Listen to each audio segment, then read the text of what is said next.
From March Madness here in New York City, Brian, to March Madness in our nation's capital. Absolutely. President Biden set to sign that massive $1.9 trillion relief bill passed by the House without support from any Republican.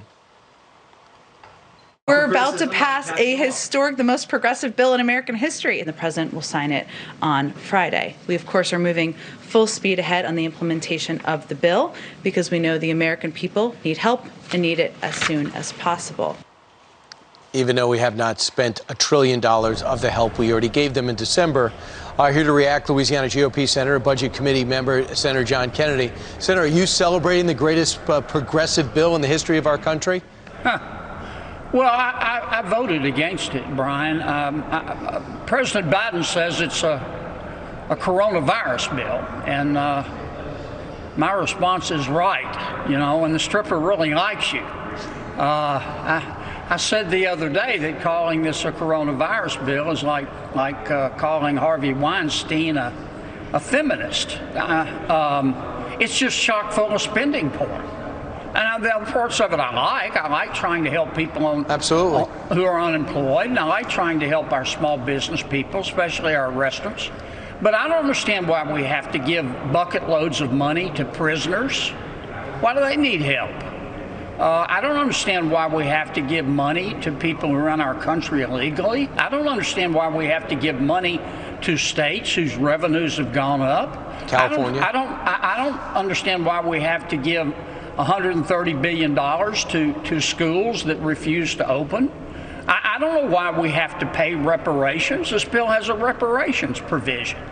And if you add up all the coronavirus spending and then all the spending porn, there's no comparison. And to me, using a coronavirus bill to effectuate spending porn is like looting after a natural disaster, and that's why I voted against it. We tried with President Biden. He said, look, I'll meet you halfway. We said, okay. Well, and then he just ignored us. I mean, if he was meeting us halfway, he's a damn poor judge of distance. It's comical to see these news outlets report that Senator Schumer and Joe Biden are master negotiators because they came to a deal with Sinema and Manchin. Have you forgot about the other party? That's called negotiation. And I'll just bring this up to you, though. Now, we have an election in a year and a half. And at that time, people might be saying to themselves, well, one party gave me $1,400 and one person gave me $300 per child under 17 per tax cut. Are you concerned that this money will get them election victory? No, because I don't think the American people are morons, unlike some of my colleagues. I mean, the American people don't read Aristotle every day. They don't have time. They're earning a living. But many of them, most of them, be happy to get the money, but they understand that we're borrowing all this money. We don't even have 5% of it.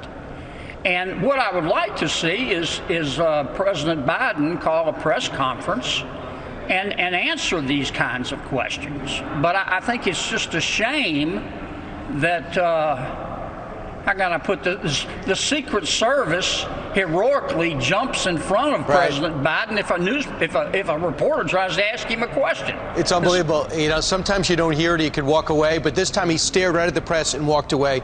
Real quick, you're doing something I think is great. You are sponsoring bipartisan legislation that will allow digital publishers and newspapers to collectively negotiate with the behemoths called Google and Facebook and others that are taking the content for free and refusing to negotiate with the outlets that are actually driving the content. Australia stood up to them and seemed to have gotten money. What do you plan on doing? Well, these large social media platforms are trying to swallow the world. They're not companies, they're countries. They're taking the original content produced by newspapers and by television broadcasters. They're not paying the broadcasters and the newspapers for it, and they, meaning the social media platforms, are putting it on their sites to draw viewers. And all my bill would say is, look, you can share the content. It's not yours. You can share it, but you've got to pay for it. Absolutely. It's about time. And Amy Klobuchar is with this. It's up to you guys to stand up for the outlets. Individually, they don't have the power. Collectively, they do, especially with Washington behind them. Good job, Senator Kennedy. Thanks so much for joining us. Appreciate it.